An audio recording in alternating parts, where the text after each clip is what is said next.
Assalamualaikum warahmatullahi wabarakatuh. Hi guys, today I want to explain about cough etiquette. If we cough,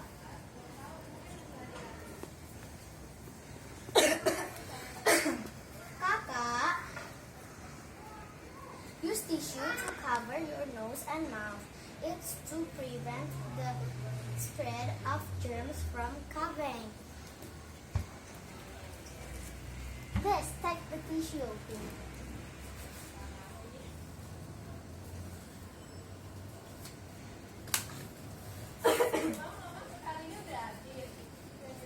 Use in the nearest waste receptacle to dispose of the tissue after use.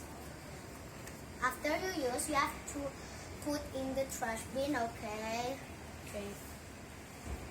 If you don't have a tissue, cough into your elbow like this. I don't have a tissue.